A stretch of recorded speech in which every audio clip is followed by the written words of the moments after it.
take the time to learn your leadership team and learn your people and the strengths that they bring and how they can help you and the credit union succeed.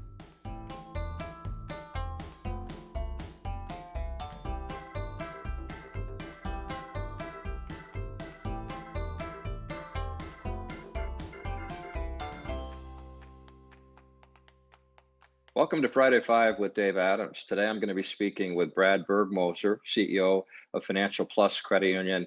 I've had an opportunity to get acquainted with Brad as he actually lives in my hometown here in Brighton. And what a great guy with a vast background in law and governmental affairs and compliance, as well as management at a very highly respected Baxter Credit Union that is Illinois based. So Brad is actually a native of Michigan, Monroe, Michigan to be exact. And as he returns back home, he comes back with a lot of perspective, having worked, as I said, in private practice as a lawyer, in governmental affairs, having worked as general counsel and a senior manager at Baxter Credit Union, and with the Illinois Credit Union League, helping the league and its business unit with their issues. Brad has a bachelor's degree in political science from Western Michigan University. He has a law degree from the University of Toledo and an MBA from the University of Notre Dame. I know you're going to enjoy this conversation with Brad Bergmooser. Well, Brad Bergmooser, welcome to Friday Five. It's great to have you on. Thanks for having me, Dave. I got to tell you, I have watched all of the Friday Fives, and kind of given the caliber of talent you've had on the program, I'm humbled and actually a little intimidated, but ready to give it a whirl. Well, I've heard and seen that modesty from a few of the other participants, but I have to tell you, I second that. 23 years for me in Michigan, being able to work alongside really great credit union leaders who put their heart and soul into it. And this format gives me an opportunity to have those conversations and share different perspectives with everybody. It's been a lot of fun. So let's get right to it. You are returning home, as I mentioned in the introduction, to Michigan. You are a Michigan native from Monroe, and you left the state to go follow other pursuits that I'll ask you to comment on. But you're returning back to Michigan, and we're glad to have you back. But why don't you kind of summarize your career journey for us? Yeah. First, really happy to be back. So, what might be a little bit different than a lot of my colleagues, my career kind of started and has found its way back a couple times actually in politics. So, I started actually while I was still finishing law school in Toledo. I was commuting up to Lansing to work for on staff for a Michigan state senator. I actually had the ability to work with your great team at the Michigan League on a few initiatives. So my wife Kim and I were there for a little while, and then actually what took us out of state was an opportunity she had with an ad agency in the Chicago area.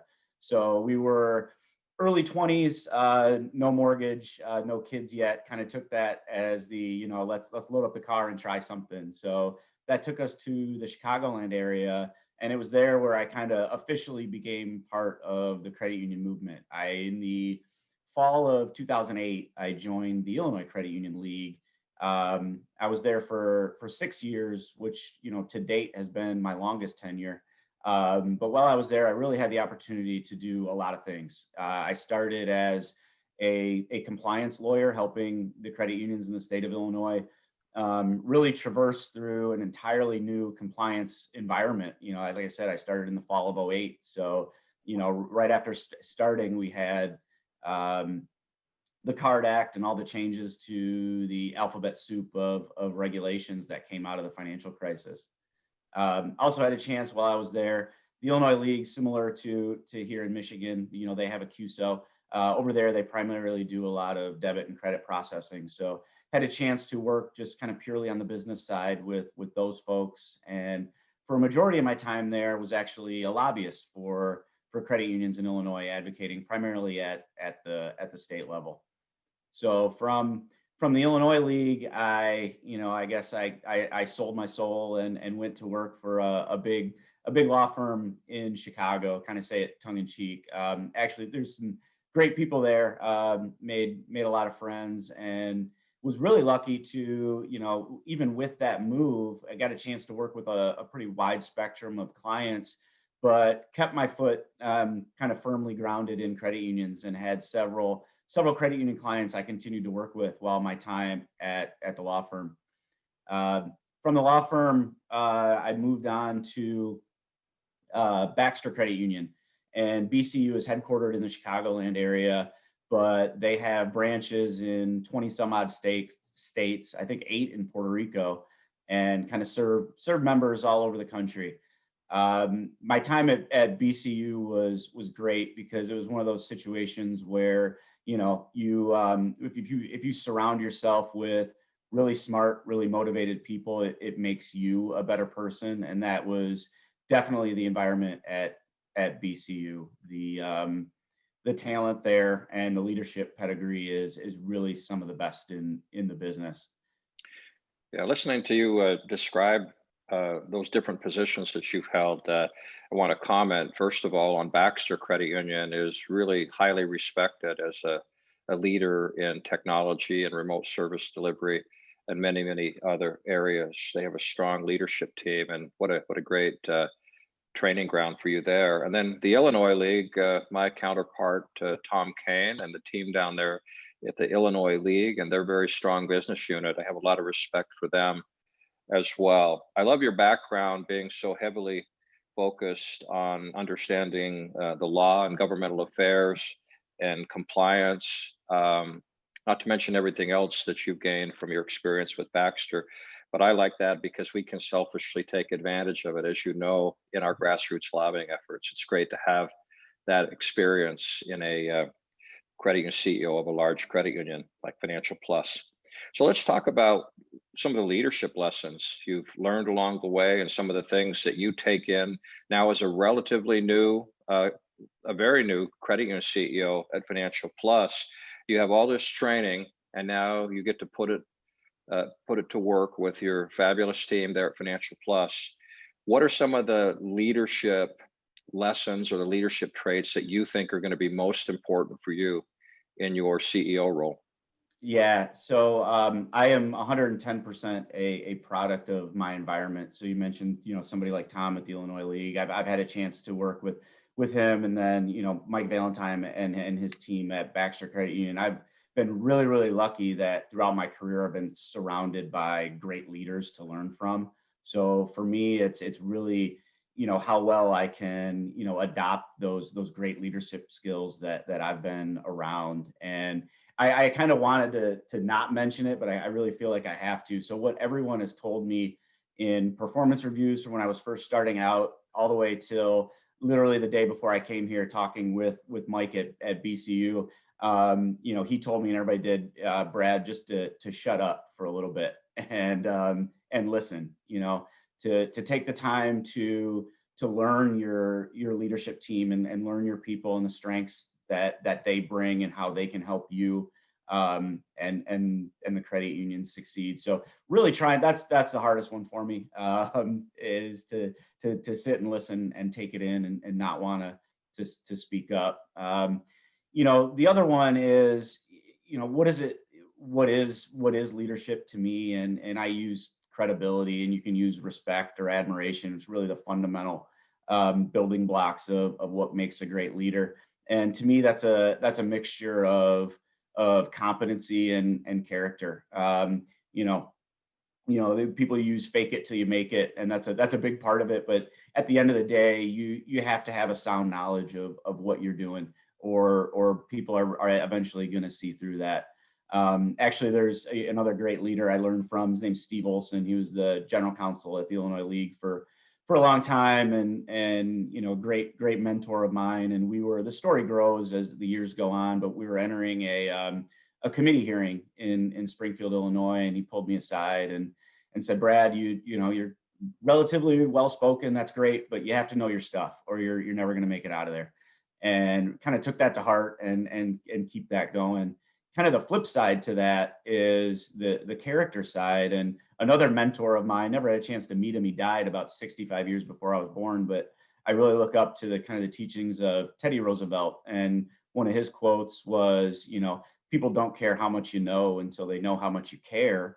And, starting out as a new CEO, and given the environment we've been in for the past 6, 7 months, I haven't had the ability to actually go sit down with a lot of my team, face to face. So that's a challenge that I really hope to keep building, because leadership, a huge component of that is the trust that your people have for you.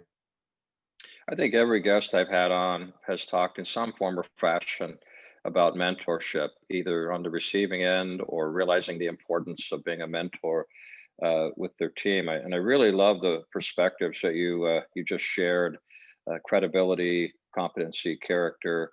It reminded me of a story I shared with you when we had lunch when you first came to Michigan, about when I was in Washington State, starting out at the Washington Credit Union League. I I shared a ride into the office with a CEO who was brand new at Safeway Credit Union, because we lived in the same town and we worked in the same town. And I remember his name is John, and John said, you know, the way I look at it is the first 6 months, nothing changes, and then the next 6 months, everything changes. And I remember thinking, man, that does not fit my personality. So I love the fact that you recognize, going in as a newer CEO, how important it is to listen and learn and observe, and then kind of make decisions together. Um, well, that takes a lot of humility, and it takes a lot of perspective and commitment to do that. And I also found it remarkable that you started in January, and within 2 or 3 months, we had the stay home, stay safe order and everything that came with it. So maybe we'll jump forward to that question and ask you how the credit union is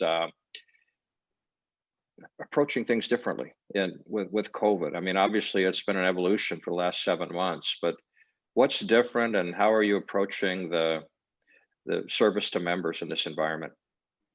Yeah. So first, it's entirely attributable to the success we've had in kind of managing through the pandemic, and the day-to-day operations of keeping the employees and members safe. Our team has been phenomenal in all of that. So what we've done, and what's interesting in kind of thinking through this, the idea of what are we doing now because of COVID. I don't think anything we're doing now, we wouldn't have been doing absent COVID. So you look at the two kind of big initiatives that have been driven by the pandemic, and that's making sure we have an easily accessible remote workforce, and to make sure we're serving members, being able to serve members digitally. I think if you were to ask any CEO in February of 2020, what are two really important things that you need to do to succeed, those two things would have been on their list. I think all COVID did was put an exclamation point on it and speed up everybody's timeline. So I think we've done a good job. I think we've got a long way to go in terms of those things. And those two initiatives in and of themselves don't really operate in a silo for us at Financial Plus. Being able to promote a remote workforce and have everybody able to succeed and work well together, that goes in the bigger picture of really the absolute war for talent that we're in. We talk about, actually, I'm kind of tired of people saying, no, we need to attract millennials. I'm a millennial, I've been working for a while. We need to attract that next generation. And a big part of that in how they want to work and interact with their colleagues is a mixture of remote and in person and different hours. So coming out of COVID, a remote workforce is something we were driving towards anyway. Same with working with our members digitally. Digitally is one branch of an omni-channel approach. And you had the conversation with April at MSU, and this is the lawyer in me just taking other people's great ideas and pretending they're my own. She talked a lot about the omni-channel approach, and that's the idea of, we don't get to dictate how the member wants to work with us. We need to be available to them, however they elect to do that. And usually it's in a multitude of different channels. So COVID really exacerbated how we approach digital delivery, but it's something we already had, really, really high on the roadmap. That's really great perspective. I believe that as well. A lot of the trends just got accelerated. You mentioned digital banking and remote service delivery, and you mentioned that our workforce more and more wants flex time and the ability to telecommute or work from home. And we just got thrust, deeply into those two important areas. And I think now credit unions are, like most businesses, are just trying to figure out how to get the right balance with the work culture dynamic. How much work from home? How far can you take that? And with digital, it's just been something that we've always been working on. But don't you think a silver lining is that members were forced to try different types of remote service delivery that they would not have done or they were reluctant to do otherwise? Yeah, maybe it saved us a whole lot of marketing dollars. So timing was, I guess lucky. It was the timing was already in place, but we launched our new mobile platform in June, and at a time when members really didn't have a whole lot of other options. So we saw a very quick adoption to our new mobile channel and the ways of interacting with us. And so, yeah, I think it was good for a lot of industries, especially us in the credit union industry. So you look at the CUNA's awareness campaign. Some of the stats came out that 99% of people know what a credit union is. The problem is them getting to understand that our products and services are on par and accessibility is on par with what they could get at a big money center bank. And like you said, the silver lining of the pandemic is it forced those members to actually recognize that, yeah, we can do that, and we can do that very well.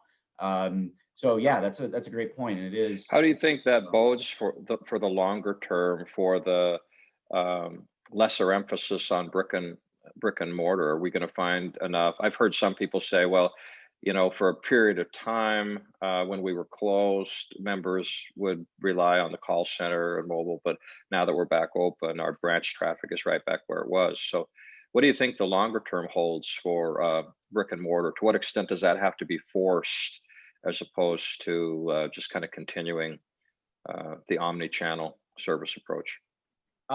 Yeah, brick and mortar is not going to go away. You read a lot of the research and studies, and members still want to interact with people face to face. They want to interact with them. Usually it might be driving a whole lot more into, the member wants to interact with the credit union in person for bigger ticket items, come in and get their mortgage and have that discussion face to face. But the daily transactions that historically were handled at the branch, now they know they can do it, on their phone. So we're going to see, and again, we were going to see this anyway, but we're going to see a shift in how they deal with us within the branch network, but they're still going to want to work with us in the branch network. So that puts us right now at, I guess you can say, challenging. I like to use the term exciting time. We as credit unions have to figure out that balance, because that is spreading resources thin.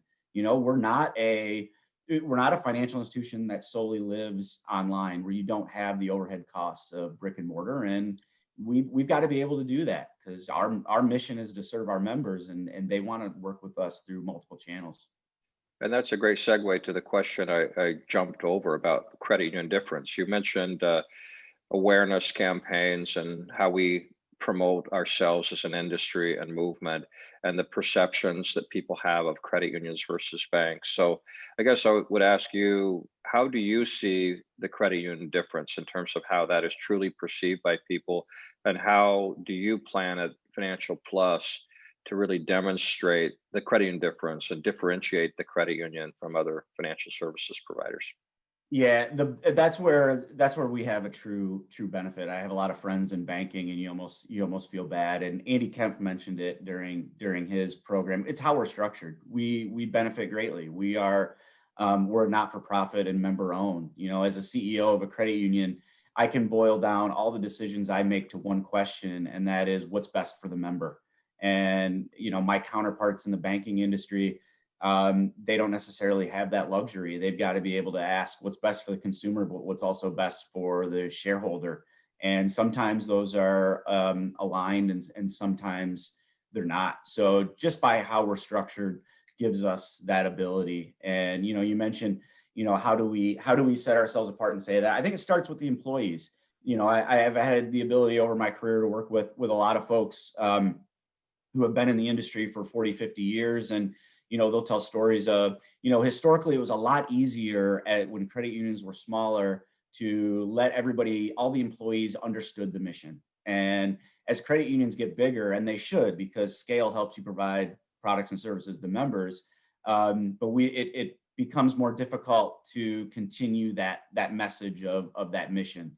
So how we're structured is something we really focus on at the credit union. It's explaining to the employees that, every dollar we make, and you don't want to say profit, but for lack of better terms, every dollar in profit we make, there's only two places it goes. It goes back to the members in terms of, higher, lower rates on deposit products or loans, or reinvestment so we can provide, new technologies for members, or it goes back to the employees. That's it.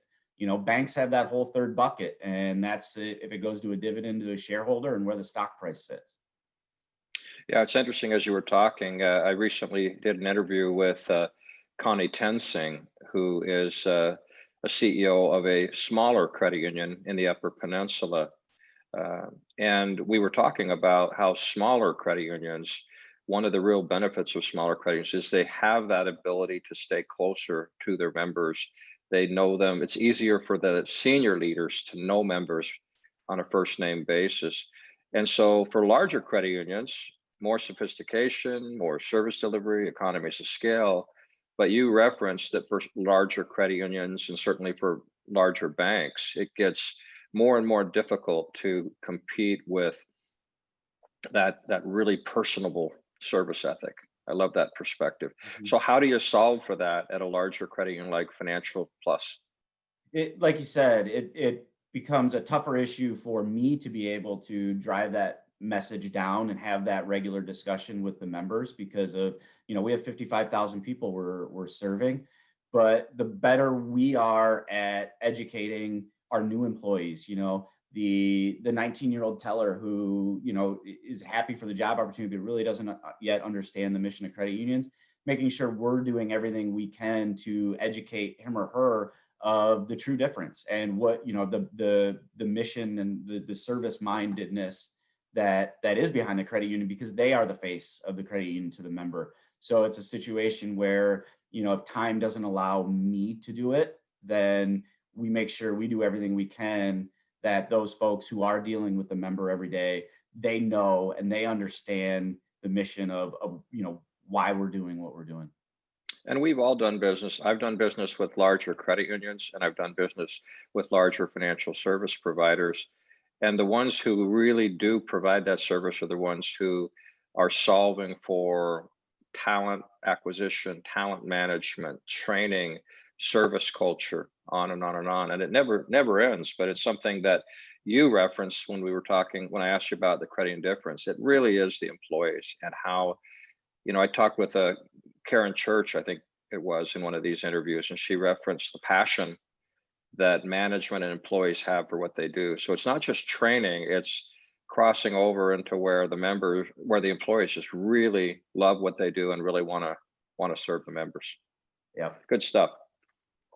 Well, let's wrap up with getting to know you a little bit better. As I said, you're returning home to Michigan. I'm sorry, and your bio shows that you got your MBA from University of Notre Dame, and so I know that you're a fan of the Fighting Irish. But tell us a little bit about your personal interests. Yeah, first and foremost, I'm a Bronco. My wife and I met at Western Michigan. So first and foremost, a Bronco. You sound like you're running for political office, but that was a good response there. Yeah, support the home teams. Yeah, but yeah, I did have the ability to kind of go back, kind of mid-career and get my MBA. I was like my golf game. I was playing with bad habits, so thought it was a good opportunity to go back and learn a lot of things the right way. But yeah, really excited to be back in Michigan, as you and I were talking earlier.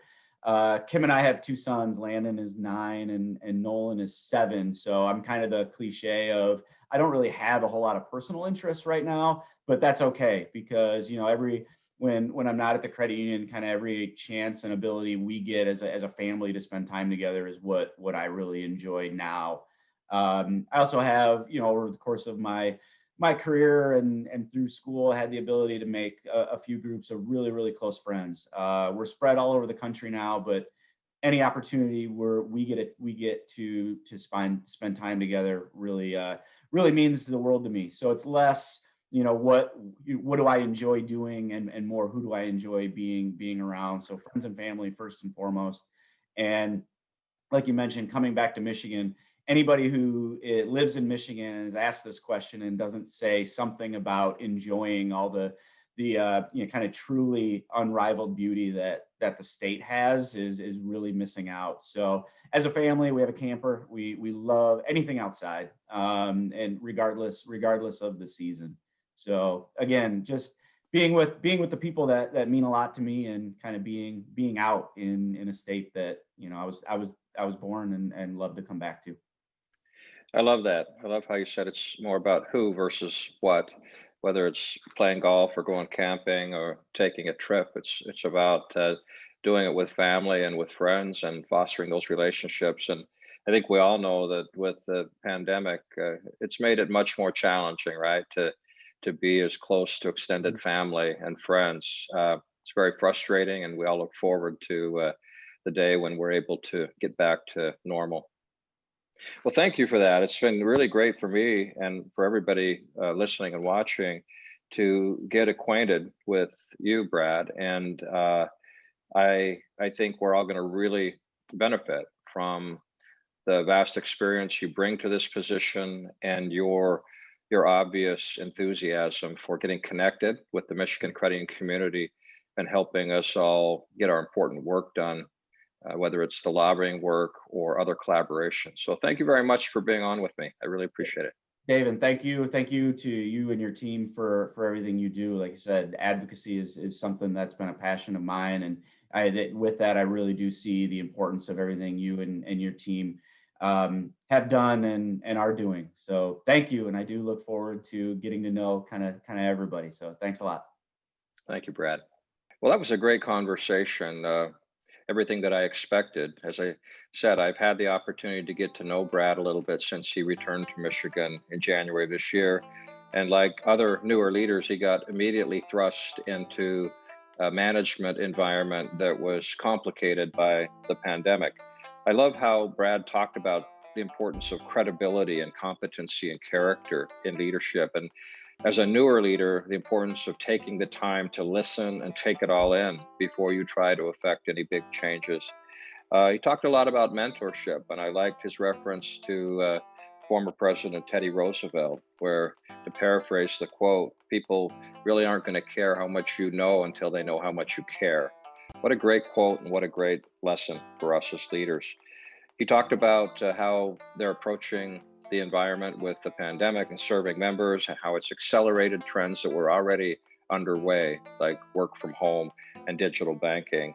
And when we talked about the credit union difference, I loved how he said that the big difference is structure, and that we have the luxury as not-for-profit credit unions to always put the member first above all else. He also talked about the importance of our employees, because they're the ones who have to have the passion and the service ethic to help us do what we do as a credit union.